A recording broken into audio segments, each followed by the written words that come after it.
And thanks to you all for being here. So before we open it up to a wild adversarial debate about the future of retail, I'd like to get to know each of you guys a little bit better. Jane, let's start with you. You're the CEO of Julep. Julep is seriously cross-platform. You guys have 4 salons in Seattle, a great e-commerce site. You have your own products, you're a brand, and you're on TV all the time on QVC. How do you think about Julep, and what are the advantages of being so cross-platform?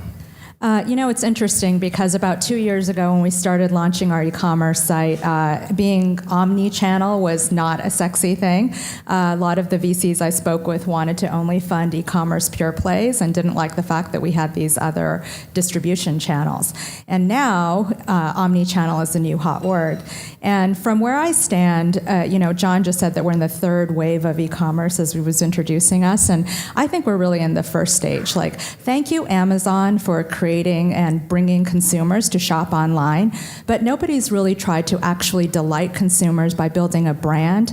This is all, e-commerce is another channel, and the core is about delighting consumers and having them want to purchase and continue to have a relationship with you. You can't platform your way to a great business, and you can't data your way there. I think you've got to, as a consumer business, really be focused on what you're delivering to the consumer and delighting her at every stage. Outside of cars and consumer electronics, women spend 90% of all consumer spending. So figuring out what is in her mind and how she lives her world, and by the way, we all do live our world in physical contact, not just online. So I'm really excited I think this is the best time to be building a business where we can leverage all of the exciting technology that is available and leverage it for the core purpose of building a business that delights consumers. And quickly, you've got the 4 salons here in Seattle. Are you going to expand? How big of a bet are you going to make on physical environments, physical retail? We really look at our parlors as a way to do sort of real-life product development. So, for example, this year we launched over 50 products, innovative prestige quality products. Last month the CEO of Estee Lauder said that they're doing fewer new products, less innovation in a bigger way. We've taken that and turned it upside down and blown up the product development process by saying we're leveraging our online parlors and our offline parlors and our online community to do innovation very differently through sort of A/B testing everything, not just the online experience, but also the physical product experience. So we're creating products 5 to 10 times faster and 5 to 10 times more of them every year than any other cosmetics company. So I think that our parlors are a big kind of part of that. We're opening a pop-up store in New York, which will also be a pop-up beauty lab to, again, continue the idea of social innovation and doing business very differently. Great. So hopefully a lot of you have read GeekWire's great stories on Hointer. Nadia, tell us a little bit about Hointer, and what problem are you solving for customers and for physical retailers? I think the problem is very simple. And the problem is, if I ask you guys here in the audience to go shopping with me, I will see fear in men's eyes. The eyes will pop up and there will be horror. And that's a problem, because shopping should be fun, but it's really not. And the reason it's not fun is because it's filled with friction. If you think of going shopping for example, for apparel, you come to the store, you see piles and piles and piles of clothes, and you need to dig for your size. Men don't love digging. You go to the fitting room, and you're trying an item on. You are standing there naked, and it's too small. What do? You either peek through that curtain and scream for help, or you get dressed, go to the shop floor, try to find that item in a larger size, dig again, go back. It's very painful. So it's a joy to look at men's faces when they shop. It's just torture. It looks like they're at a dentist chair. So that is a problem. Of course, there is a wonderful experience of shopping online. The problem is that it works well for some items. It doesn't work well for many others. It doesn't work well for apparel. If you buy online, and if you look at yourself in a mirror, think, it probably doesn't look that good.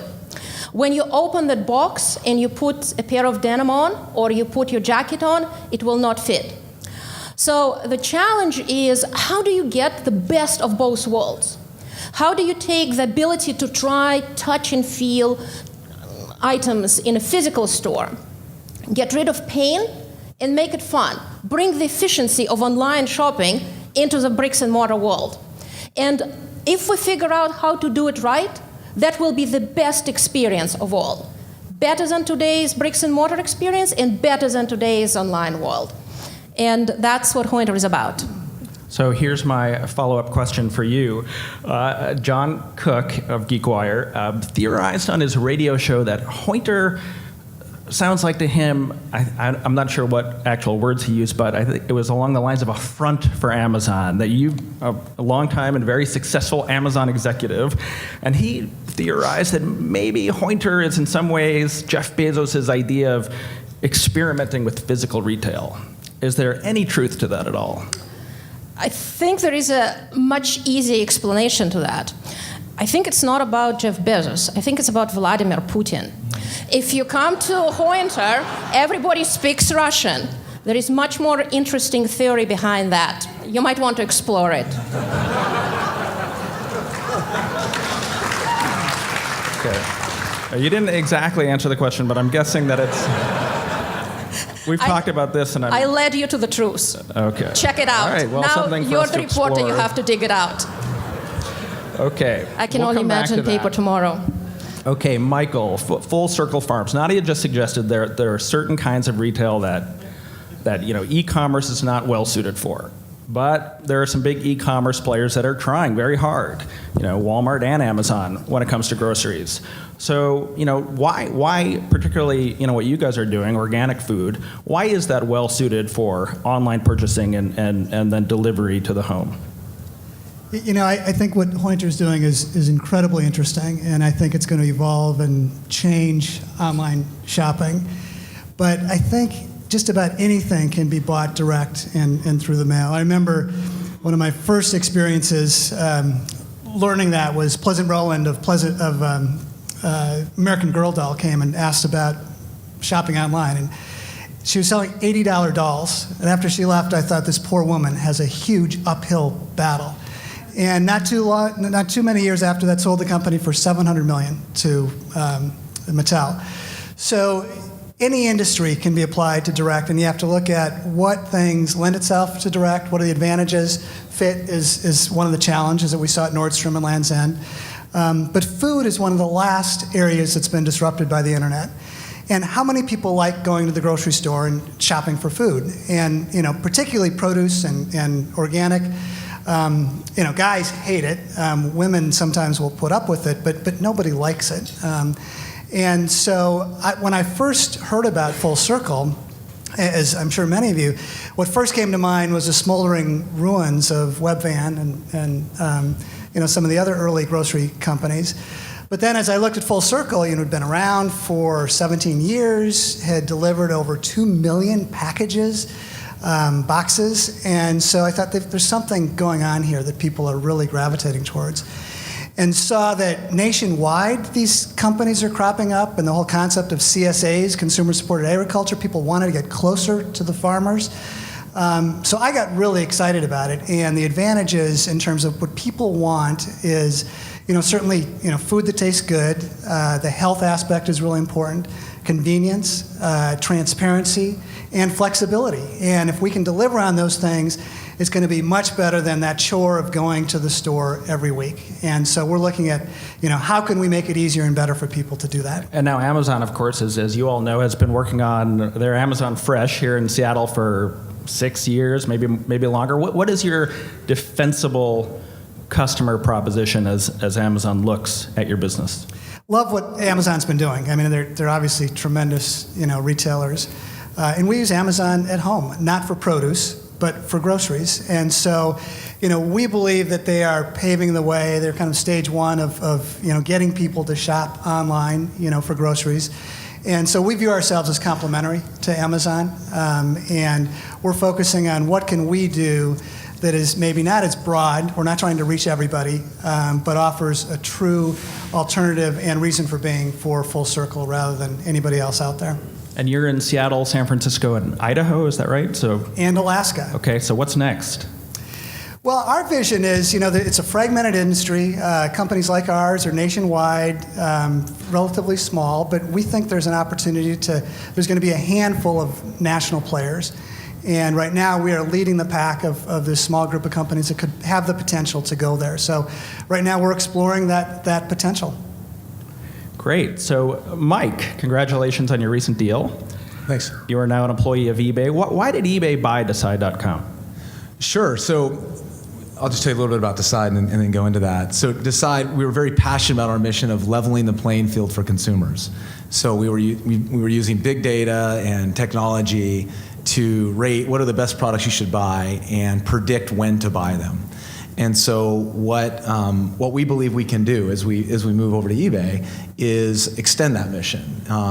What we'll be doing is using our experience with data and predictive technology to improve the customer experience for 25 million sellers on the eBay platform, which are creating over 400 million listings.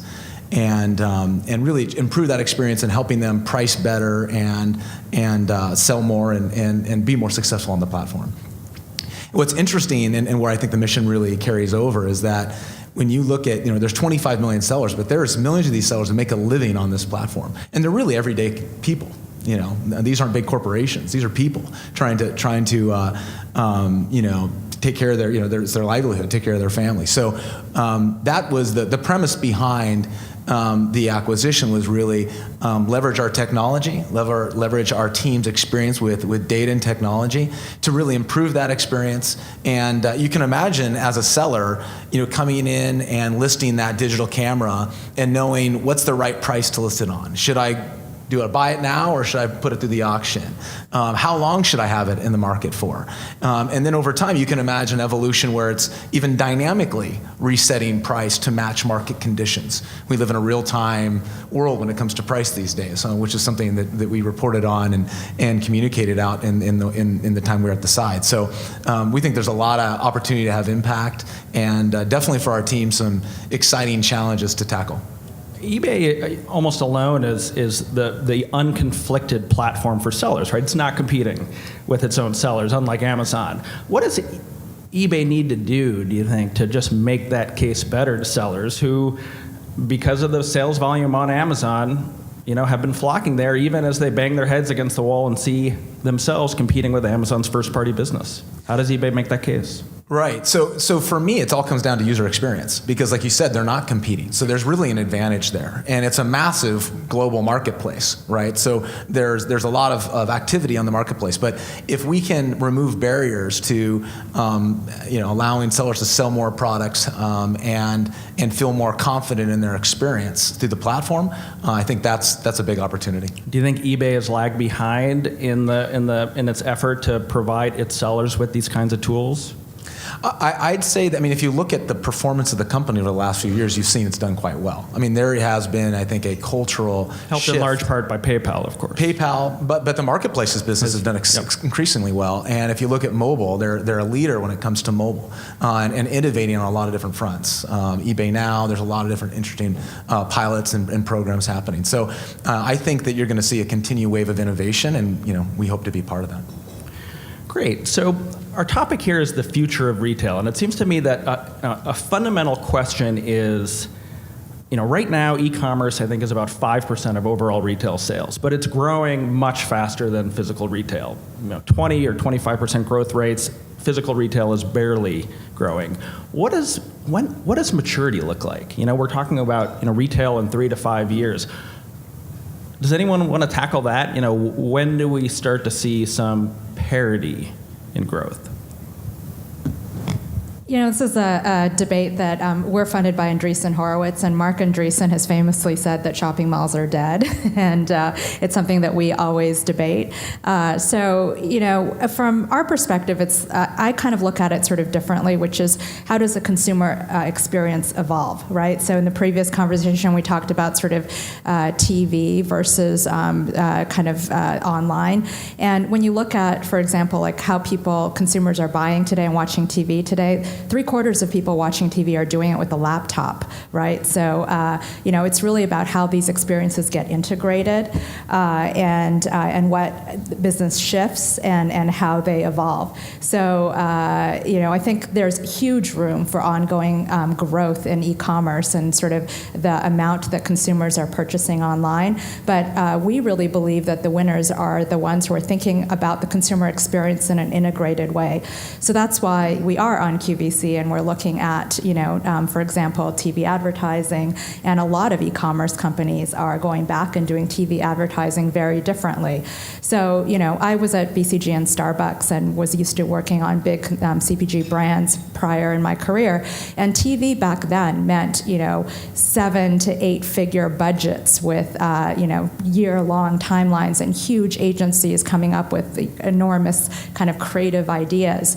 And today, we're doing it for low 6 digits, and thinking about the content as something that lives digitally in pre-roll on YouTube, and as well as introducing people to our brand in a very performance-driven way. So you can think about it like, hey, what's my online CPA, and how does TV function as fuel to lower that CPA and make all of our marketing spend more efficient? So it's a very different way to look at it, both from sort of the entire supply chain of TV advertising. So everybody we work with is different in terms of the ad buying and the creative agencies, sort of much more nimble, much more flexible, much more performance driven. But there's definitely a role to be played in physical and in online and on TV to be able to support what businesses want to do. I mean, from our perspective, we believe that the next major beauty brand is going to be built online, not over the counter. Tremendous opportunity for personalization, for enabling a woman who, if you're 50 years old and African American, we should be showing you the products that look as they would look like on you. That's something that physical retail can't compete with, right? They can't give you thousands of user-generated photos on what a product looks like and give you that review feedback loop instantaneously. So looking at what the different channels are capable of doing, I think the big winners are going to be not e-commerce versus retail, but really how do you knit that together to understand the evolving consumer experience at the end and how that's pulled together. Yeah, I agree. I mean, I think the question is becoming less relevant. The lines are blurring, and even retailers think about it differently. So you order online, pick up in store. That's a significant part of many companies' businesses.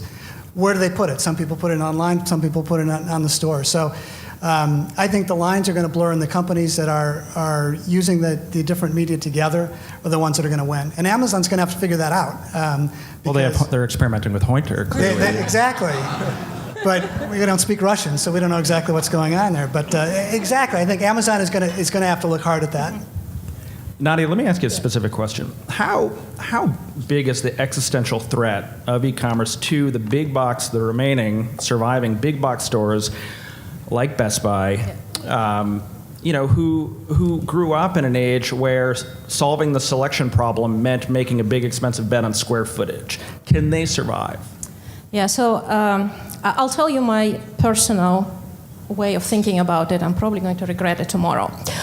So I hear a lot of arguments that big boxes are dead and that they're going out of business, and then within the next several years, we're not going to have physical retail. It's all going to be online. So when you hear that argument, mentally replace the word shopping and retail with the word having sex. And the reason you do it is because there are a lot of similarities in shopping and having sex. Yes, more and more people go online to have sex. Yes, sex sites grow faster than Amazon. And it's available 24/7. Now, do we really believe that? You can finish the argument. Okay, who wants to follow up on that one? Michael. Let's get you to address. I don't know how to follow up. This is why you want to have women on your panel. Yeah. It's a good one. I'm just going to kick the question over to you. You could take a different approach if you like. If you're the CEO of Best Buy right now, let's say Best Buy buys Decide.com. What's your path out of the problem that they have gotten themselves into? Sure. So I'm with Jane on it's really about the customer experience. I mean, if you look at online retail today, it's still about 10% of overall retail. We're a long ways away. And you look at some of these categories like apparel. I mean, it's about 16% online. I mean, we're not getting away from the store experience anytime soon. You will say a lot of innovation with point of sale and innovations like what Hointer's doing. So specifically to Best Buy, I mean, I think really completely changing the in-store experience and providing a much more personalized experience for the most loyal customers, right? Because there's an experience you can give your most loyal customers that you have a built-up knowledge about their purchase history and their preferences, and you can treat them incredibly well when they walk into your store if you focused on them and you focused on that experience. I mean, today, right, as you're saying, Best Buy is getting beat up, right? And we're going to talk maybe about this, but people roll into that store, they spend an hour with a blue shirt, and then they go home and buy it on Amazon. I mean, something's got to change, right? That's not sustainable. So I really believe it's around a customized, personalized in-store experience that's convenient and fun. And Michael, you worked at Nordstrom's. You're a board member at REI. It strikes me that those are two traditional retailers that are doing a tremendous job. What are they doing right? A lot of it comes down to fundamentals and how do you do the fundamentals better and how can you use technology to improve that. And so, the example I mentioned on order online, pick up in store, I mean, quickly became big for a lot of retailers, and yet other retailers didn't do it at all, and some still don't do it. I mean, it's crazy. And so the idea of retail being dead, the big box being dead, I don't think anybody really believes that. Are you kidding me? So it's what can you do to make that experience so much more fun, so much more customized and personalized, and integrate technology into the retail experience. I actually think that the example you gave, which is order online, pick up in a store, that is the worst of all worlds. Because you suffer through ordering online and then you're schlepping to the store. Ridiculous. And they buy more at the store when they get there. But still makes absolutely no sense to me. It seems to me like that is solving the company's problem and not the customer's problem, but clearly it does work for some people. But Nadia, Mike mentioned showrooming. We can easily extend your sex metaphor, I guess, to showrooming. If you're a traditional retailer, how do you solve the showrooming problem? Can you solve it? Okay, here's my personal way of thinking about it. And here we go. Yeah, here we go. Sorry. When I was growing up in Russia, I played a lot of cards. I did it for a living. And when you play cards against your opponent, the most important thing is to know the other opponent's cards. Because if you do, you always win. So if your opponent is wearing glasses, great. You will see their cards as a reflection of their glasses. Put myself through college on that. So, what is, back to the showrooming. Here we are. I'm sitting in a store, in a physical store. And I see online prices. I see Amazon's cards. I see every price they have every second. In my store, they don't know squat. They don't know my cards. I know theirs. Something tells me that I will win. We'll see. And why? And help me understand that better. Why is that? There's no... You see their prices at any point in time. your software can go in and scrape Amazon price and know what this item is. Amazon doesn't have any knowledge on what my price in the stores or in a network of stores is. I see their cards on pricing. They don't see mine. So I'll play traditional- that game. So physical retailers need to be aggressive in It's making not sure aggressive. they're They have making- a huge advantage. Their cards are close to the vest. Online retailers, their cards are on the table. What is the problem? Love it. Mike? Yeah, I mean, the problem's margin. So, I mean, in the long run, they're going to lose that game. I mean, they came out recently with a price matching program. Best Buy, Target, a bunch of them followed. So what they basically are trying to do is kill showrooming. They're saying, you come into Best Buy, you find a lower price on that TV, we'll sell it to you at that lower But price. it's a race to the bottom. That's a tough problem, right? I mean, their cost structure looks a lot different than the online players. So they're essentially trying to take that type of strategy, which is we'll match the cards, but it doesn't seem like it's a viable long-term approach. Okay, another personal point. Amazon has to deliver a box to your doorstep. To your doorstep. In Hointer, customers come in and do the work of taking an item and carrying it away. Whose cost structure is going to be better? Do the math. Michael, it strikes me that there are some retailers out there that are fighting showrooming with kind of bad customer experience tactics, like blocking Wi-Fi. What do you see as working as retailers try to fight this increasingly prevalent practice? Yeah, I think if you're looking at price and competing on price, unless you're completely the low-cost leader, you're not going to win. So it's all about the experience, the brand, the positioning. One of the alternatives is develop your own line. And so, at REI, we've got that. All the big retailers, most of them do that. Amazon is just selling other people's products. So they're delivering on just, the cheapest price, delivered quickly. They do a great job at that. But if you want if you build a relationship with the brand, with the customer, nobody can steal that from you because you own it and you're developing it. And that's an incredibly valuable thing that you can then use the internet, use the store to build off of that, and build off of that experience, to offer more experiences, more services, more products. I think competing on price is a race to the bottom and a losing proposition for most. And Jane, he's describing precisely what you guys do, right? You can't walk into a Julep salon and showroom because you have an exclusive on your own product. That is a kind of a few beautiful things about our business is sort of high margin and vertically integrated e-commerce.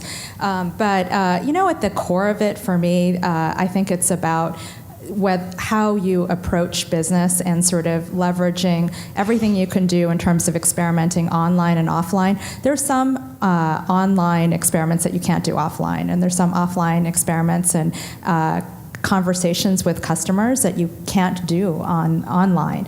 And so if you are fundamentally focused on delighting your consumer and providing products and selling them things that they want and anticipating their needs ahead of the curve, there is the way that you set your organization up for that, I think, is fundamentally impacted by what technologies and sort of data and all of that is available for use today. So I think where online focused retailers and brands have an advantage is really the mental process of how quickly we think about the world, how quickly we want feedback from consumers. I mean, when I worked at Starbucks, it was impossible to get data on who our customers were, right? I mean, millions of people walking in the door every day. We have no idea who they are. There's been significant sort of evolution of the data system since then. That was about 7 years ago. But the ability online to know exactly who your consumer is and marrying that kind of outlook with doing tons of consumer-centric experiments and conversations in order to improve your business. I think that's a very big difference than the way that I know, traditional beauty brands and traditional retailers think about the world. The speed with which they're used to making decisions, the speed with which they're used to, ordering products and planning farther out. I mean, it boggles my mind that Estee Lauder's response is, we're going to do fewer things slower, right? That's kind of the response to the current world. So I think the true advantage that companies that are primarily focused online have is the way that they think about consumers and experimentation and sort of improvement and innovation. And a quick question, would you consider selling Julep products on other platforms or pushing them into Walmart or Target stores, or Sephora? So we think about our business as building a brand. We're building a beauty brand online. So we're thinking about these decisions like we are available in Sephora because that's where the major beauty brands are sold. We are going to be available in Nordstrom starting this holiday season, and we're on QVC. That's how billion-dollar brands like Bare Essentials and Philosophy got started, right? We've said no to other major retailers that have more doors, and it's because we want to kind of uphold the brand proposition, and we've certainly said no to Amazon. Interesting. So we keep seeing... What about Vladimir Putin? We keep seeing big retailers trying to mimic in different ways the advantages of e-commerce in their physical locations. So, personalization or recommendation, and they do it by tracking the customer's cell phone or putting cameras around their stores, to see where customers are flocking, and big data dust up results. How... and Michael, I'll kick this to you. How can big retailers compete with the advantages that these online stores have in terms of personalizing the experience without running into trouble or making their customer feel like that they're being watched? Yeah, well, first, on the privacy side, I think it's all about transparency. I think especially the younger generation, they're very comfortable with companies knowing what they're doing, where they're going, and if they've got control to turn it off, they can do that. So I don't think that's an issue. So it's going to be the companies that have all that data, can track it, and use it wisely, like Mike talked about. They have an incredible advantage because they know where they've gone, what they've looked at, what they've done. I mean, that's a huge advantage to tailor what you want in your next experience. And the more you do, the more I know, and the more I can give you a better experience than anybody else. So I think that's the key, being able to track it, first of all, being transparent about it so customers are comfortable with it. They can opt out if they want, but then give them incentives to do it, and it'll make their experience better. Mike, have you seen that employed effectively anywhere? Well, I just want to draw off a point there, which is we are in an interesting time where people are creating so much content. I mean, personal content, sharing their preferences. They've never been so open with it. I mean, there's some examples you can point to outside of retail, but in travel, TripIt, right? People allow them to access their inbox. Talk about all the personal information there, right? Or Mint with your financial information.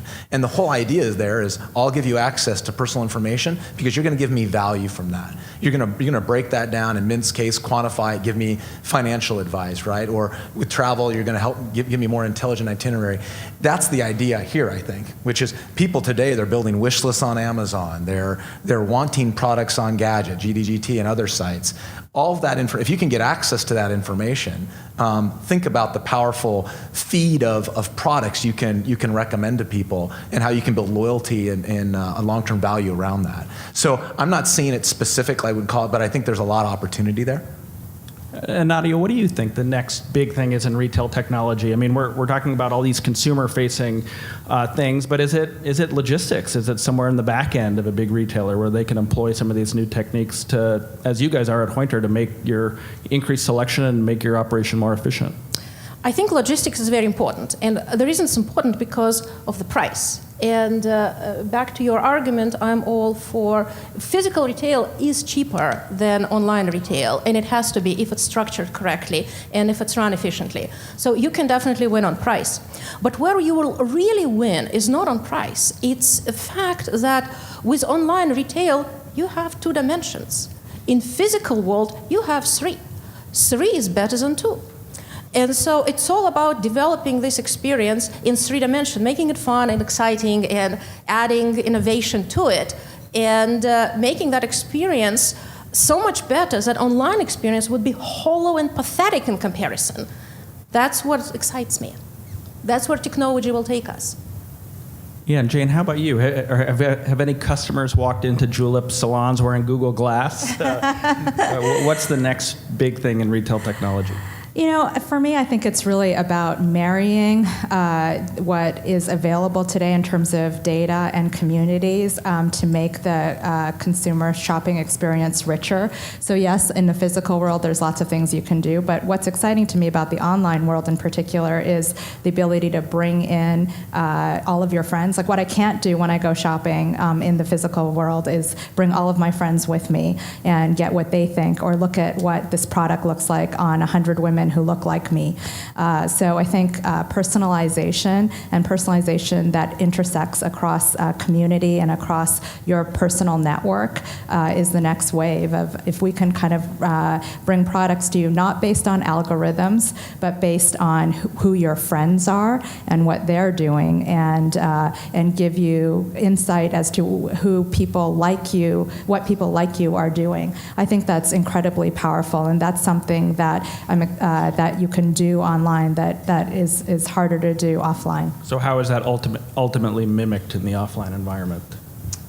In the offline world, you obviously are trying to create an emotional connection with one person, with the salesperson, or in our case, in our parlors, we have an hour to talk to somebody, right? And it's a super intimate environment where they're either holding your hands or feet. So there's a way to sort of really kind of form a connection.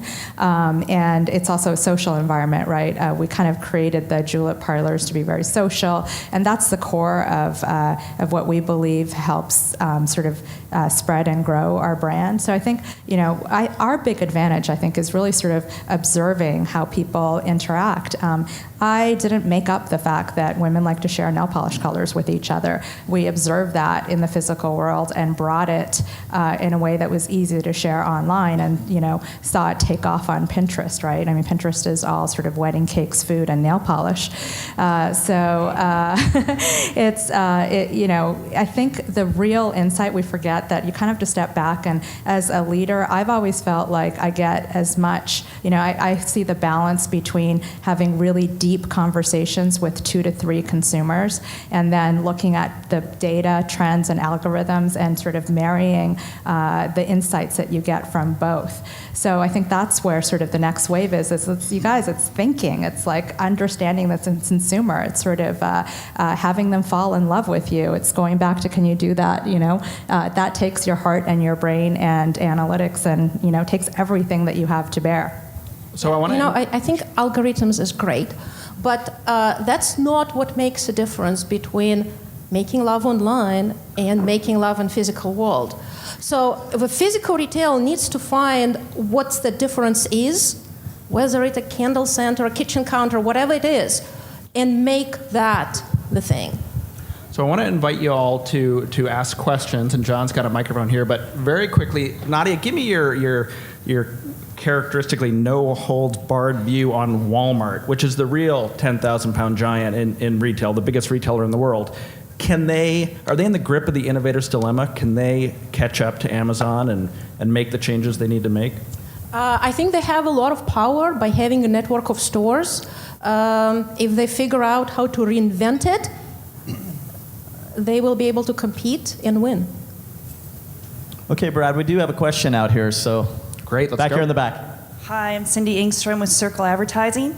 I have a question for the panel. I'd love to know your opinions on a big retail giant we're not acknowledging in the area who hits delighting the customer and avoiding showrooming, Costco. So do you think we'll see more retailers saying, hey, why don't you pay a little bit and we'll let you come in? I don't know. I'd just be curious to see what you all have to say about that. Costco's got the greatest business model in the world. You pay them to shop there. I just spent a lot of time at Costco, so let me take the first stab at it. I did a cover story in Bloomberg Businessweek a couple of weeks ago. Two things. I mean, it's an amazing company, a classic retailer, frugal to the bone. The entire management team there is in their 50s and 60s. They've been doing the same. They've got the same playbook they've been running for 20 or 30 years.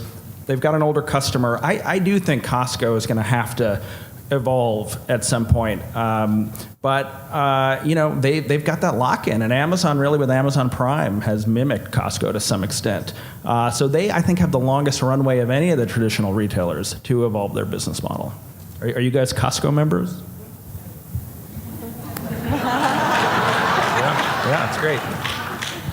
One challenge I'd say they have, though, is on price, because they have a very strict model, which from a consumer standpoint is great, right? They have a set margin on top of their costs, and they don't mess with that. They don't drop it to compete, et cetera.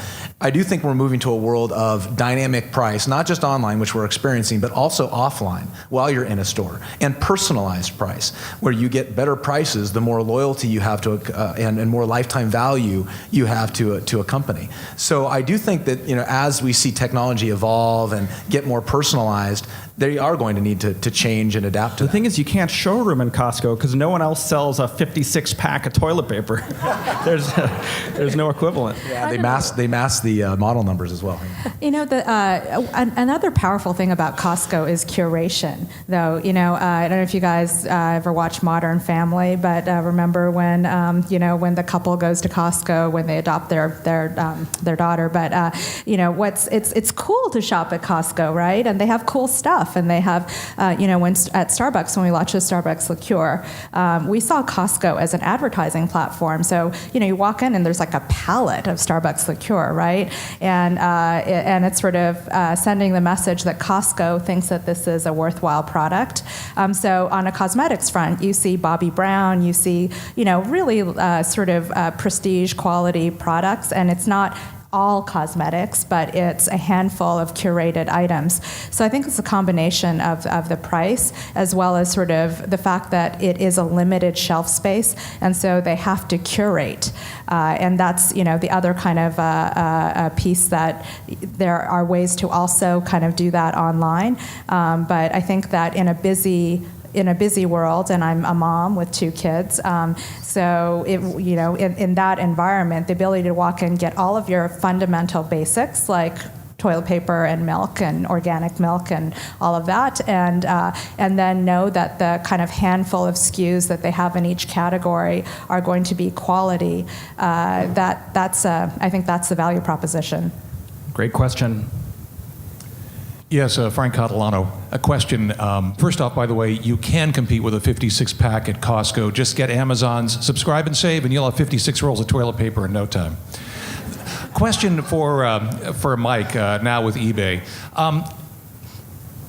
Decide.com was popular among consumers primarily, and now is on the seller side of the equation with the eBay acquisition. Is there a business to be made in retail, in the future of retail, of appealing to consumers who are trying to do something like Decide.com offered? Because right now, they're the ones who are losing that service.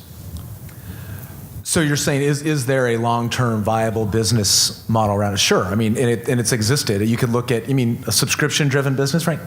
Is that what you're... Price comparison business, shopping comparison well, business. Price comparison is evolving. I mean, it had its run in mid-2000s, right? Created billions in value, and were the cornerstone of some of the original shopping engines, Shopping.com and NextTag and Price Grabber. The world, I think, moved beyond that model. I think there are other business models that can thrive in this environment. Just taking back, because I really do believe. We think of 25 million sellers, and a big percentage of those as everyday consumers, people in this room. We have people on our own team who are avid sellers and have their own visions of, wow, what if we could have access to these tools to make better decisions in selling products and building this side business, and some people it's a full-time business. So we really believe in that we're empowering people. But to the question of is there room for consumer businesses that help people make decisions around price and product ratings? Absolutely, and many exist today. Thank you. Yeah. Hi, my name's Terry Howe from Agilicis. You mentioned earlier that you're seeing or expect to see a lot of innovation at point of sale, and I'd just be curious to hear the panelists' idea on what some of the innovation at point of sale might be coming down the road. I think you get rid of it at point of sale because it makes absolutely no sense again. When you're in a store, the idea is that you have to go into a certain destination and scan your items to check out is completely, again, absurd. Get rid of it. At Hointer's, there is no point of sale Like Apple at all. as well. Yeah. At Apple, at all. There's no just such thing. At Hointer or at Apple, you shop with your mobile phone, and whenever you're ready, you just walk away. At Amazon, you click and you're done. At Hointer, you walk out. That's it. Michael, you think point of sale goes away? Well, I think it does evolve. I mean, right now, mobile checkout, of course, at the bigger retailers is what's happening, and I think there'll be more upselling and helping people. What else goes with this? And so they'll increase the average order size. I think it'll also help increase people coming back. So I think it evolves. I don't think it goes away. And even if you do it, even at mobile checkout, it's still there. It's just in a different form. No, it's you're talking about a mobile checkout. I'm not talking about a mobile checkout. When you get a possession of the item, the system at Hointer knows that you got a possession of the item. So there is no need to check out anybody. The system just knows what you have. So there's no need to scan anything. Almost like It's an just there. Uber-like situation.